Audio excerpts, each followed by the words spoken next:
Well, baby, I'm on it with a bottle of wine and an old dirt road. Are you ready to go? Very cool. Very cool. All right, let's jump right in. Thanks for joining us today on Live Music Nation podcast. I'm your host, Jay Gill. Today, we are with Zach Yarnell from Cardinal Creek Farms, host of Days on the Prairie. Zach, thanks for joining us. How are you?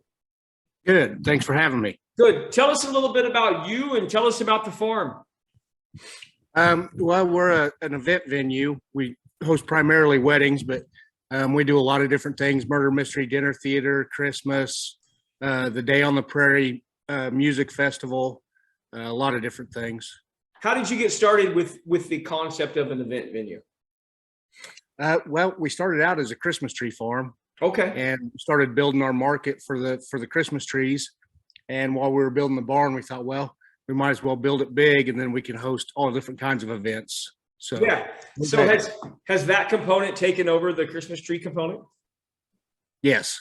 Really? By a long ways. Do you still sell Christmas trees? Yeah. Okay. Yeah. Where did that vision come from for the event center? Well, we were doing the Christmas tree farm, and I went to a conference to go just for, try to learn how to expand and things to do better. Sure. And at the conference, there were a lot of places that were starting to open up these event venues, and we hadn't built yet. So when I came back from the conference, I was like, well, we need to build. This is where we need to go. Yeah, for sure. What were you guys before you were a Christmas tree farm? Just a farm. Okay. All right. Do you still have your farm? Yeah.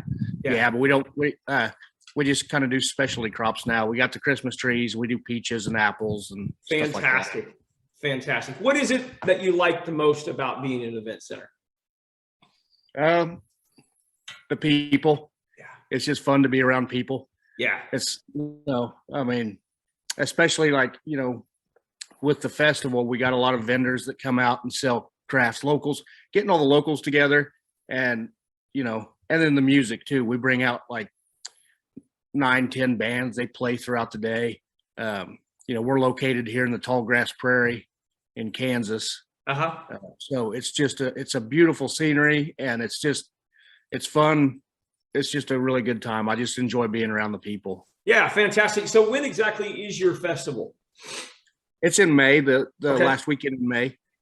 It's a one-day event on a Saturday, and we sell food. We have, like I said, all different kinds of locals come out and sell crafts, and we'll do a cornhole tournament a lot of times. And it's just a lot of fun. It's kind of like watching a football game on TV is great. Yeah. But when you get with the crowd and the electricity and all the people being around and stuff, it's just so much better. Yeah. No, I agree. What kind of music do you guys normally host? Usually it's mostly bluegrass. Okay. Is what normally who comes out. We up until this last year, we had a good friend of ours, Ambu Ploy. He would coordinate all the different bands, and he would bring everybody in. And he passed away sadly this year. Oh, sorry to hear that. Yeah, so we're gonna have to find a new director for that. Yeah, but we've always had some great bands coming from Wichita and all around, and it's just a lot of fun. Very good, very good. Any plans to expand that to multiple days, or maybe a fall festival in the future, or something in the summer? Yeah, we've talked about that. Maybe doing it a few times a year.